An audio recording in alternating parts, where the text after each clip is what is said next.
And I'm going to talk about social learning in a dynamic environment, and this is joint with Ben Golub and Nirha.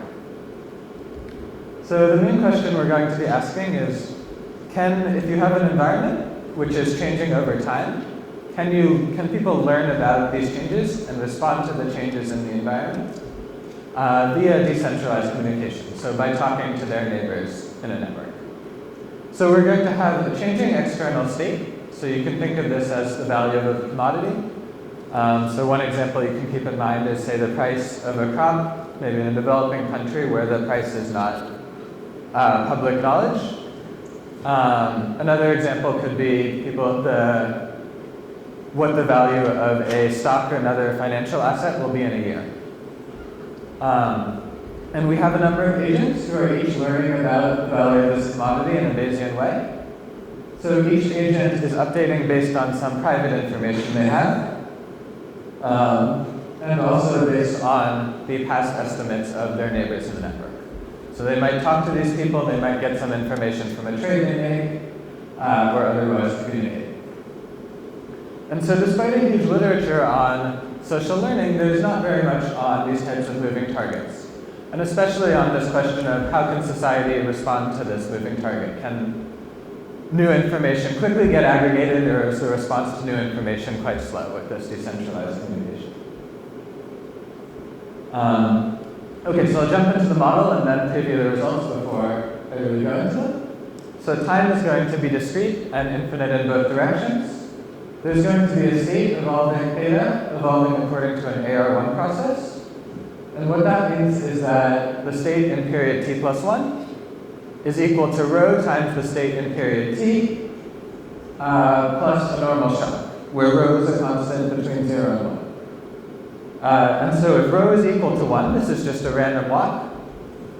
And if rho is less than 1, what we get is the state in each period is equal to a discounted sum of these normal shocks. So that's how the state evolves. There's a network G of n agents who are all trying to learn about the state. This can be directed or undirected. And for every node I, we'll use ni to talk about the neighbors of I, so the people who she learns from. Okay, so what does an agent do? At time t, the agent in node I takes an action a sub it, having observed a private signal and the actions of her neighbors in the past periods. So the private signal is a private information. This is equal to the state plus some normal noise. And importantly, this noise can have different variances for different people. So person 1 might have a much more accurate signal than person 2. And all the noise terms in the model will take to be independent.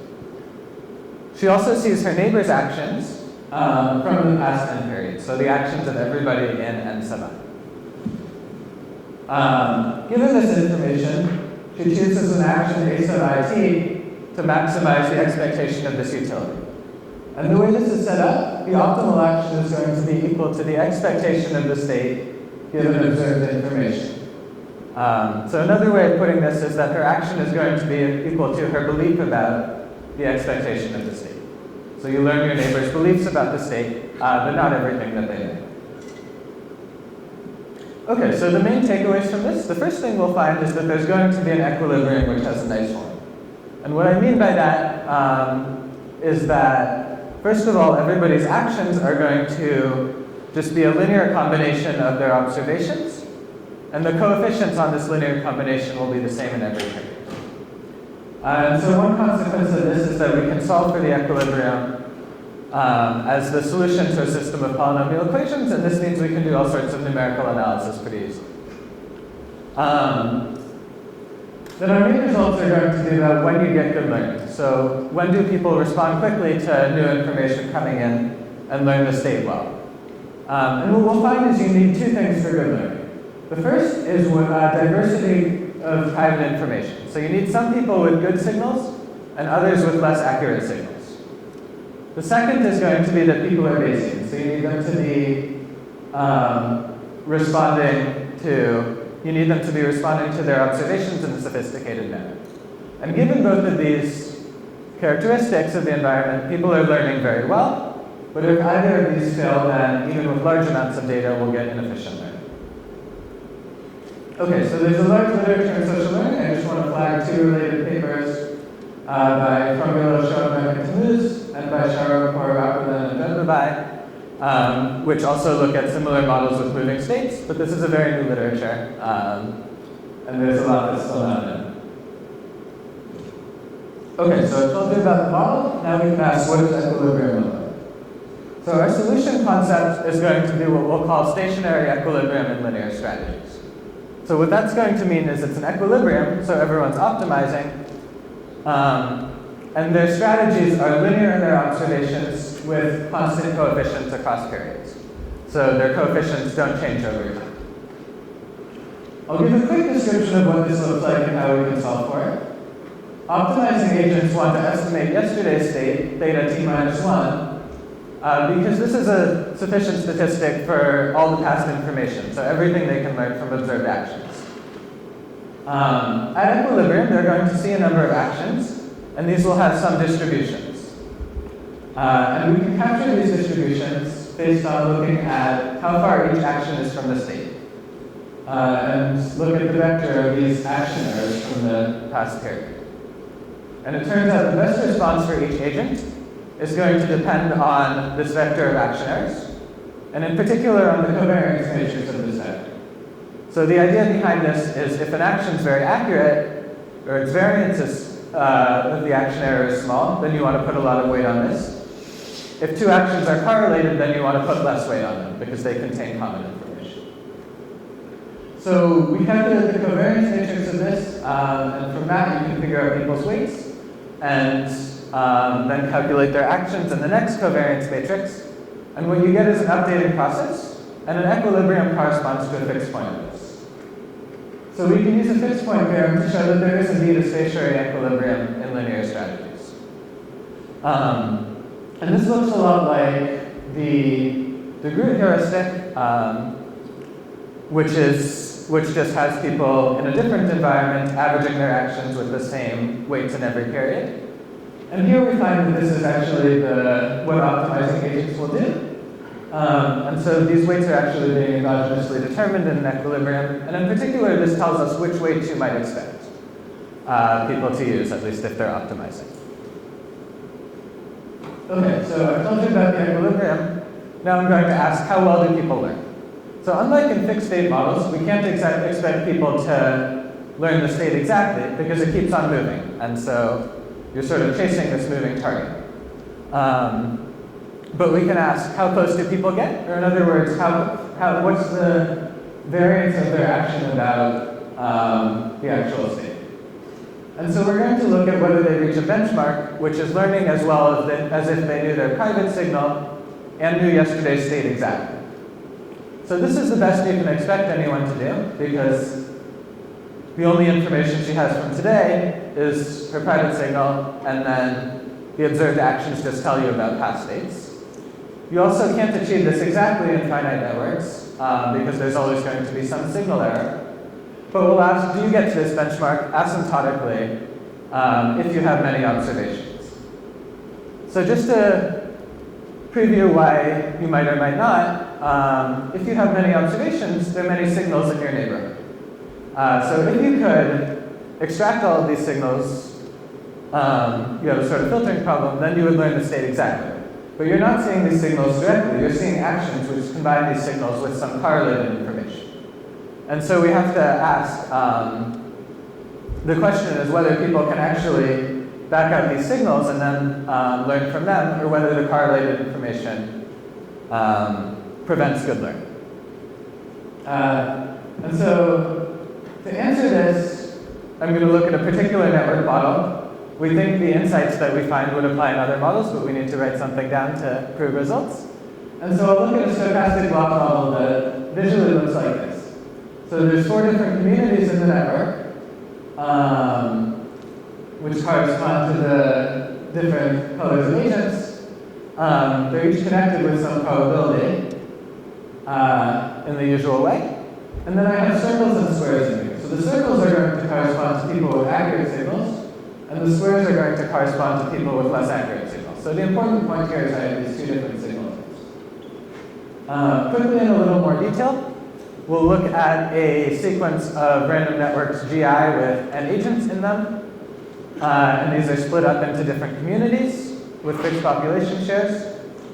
Any two agents in communities k and k prime are connected with some probability p sub k prime that just depends on their communities.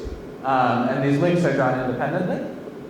Then the part that's probably new to Morgan is that each agent is going to have one of two private signal variances, and each community is going to contain a fixed positive share of agents with each private signal variance.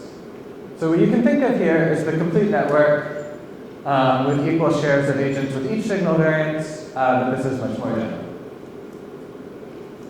Okay, so the result here is going to be that with multiple signal types, Bayesian agents actually do achieve this perfect aggregation benchmark on this class of networks.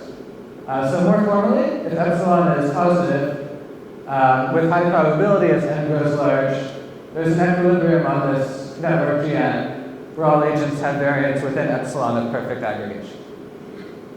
And so the basic intuition here, what's going on, is what people do is they see some people with very accurate signals, good private signals, and they want to learn those private signals. And they use the people with worse private signals, they anti-imitate them, and use them to subtract out the old correlated information from the people with better private signals. And by doing this, they can, turns out, learn the state. So I'll go through this in a little more detail on the complete graph. The arbitrary stochastic block models are a lot more work, but this is still the basic intuition. And so what we want to ask is, what can an agent from time t plus 1 learn from actions in the previous period? And in particular, can she learn yesterday's state perfectly from the actions in the previous period?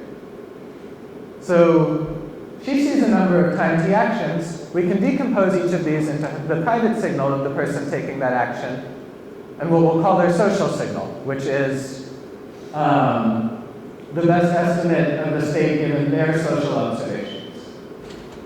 So since we're on a complete graph, everybody has the same social signal. They have the same social observations, and the best estimate based on them is the same. So calling this social signal R, everyone's action is going to be a linear combination of their private signal and this common social signal R. And the weights are just going to depend on which group I'm in, so whether I'm an A-type or a B-type. Because how much weight I put on my private signal depends on how accurate my private signal is. Okay, so now what I'm going to do is average across all the agents. And as I average across a large number of people, these social signals private signals are going to average to very close to the actual state by the law of large numbers. And so what you get is this average is equal to a linear combination of the state and the common social signal that I want to subtract out. Then I can do the same thing for the B-types, and I get another linear combination with different weights. And so since there are two signal types and these weights are different, we can solve for theta t as in terms of these averages. And so the upshot of this is our agent at time t plus 1, seeing everyone's actions, can approximate yesterday's state quite well from these actions. Then they can combine that with their private signal optimally, and they'll get to very close to the benchmark. Okay, so I told you that you can learn well with these two different signal types, or more than two, it turns out. What happens if everyone has the same private signal variance? So let's look at this case. And I'm going to give an example of what happens on a special type of network. We have results for other types of networks and also a lot of simulation evidence for more general stochastic block models, and it appears that the situation is the same and you get the same equilibrium. But we'll look at networks which have what we'll call the symmetric neighbors property, which is that if person I observed J and K, then J and K have the same neighbors. And so a complete graph satisfies this, complete bipartite graphs satisfy this, and there are also some directed graphs that satisfy this. And we'll assume M as well. So the result here is going to be that without signal heterogeneity, you're rounded away from this perfect aggregation benchmark. So learning is imperfect. So more formally, there's a constant C, such that on any network with symmetric neighbors, there's a unique equilibrium, and at that unique equilibrium, everyone's variances exceed the perfect aggregation benchmark by C.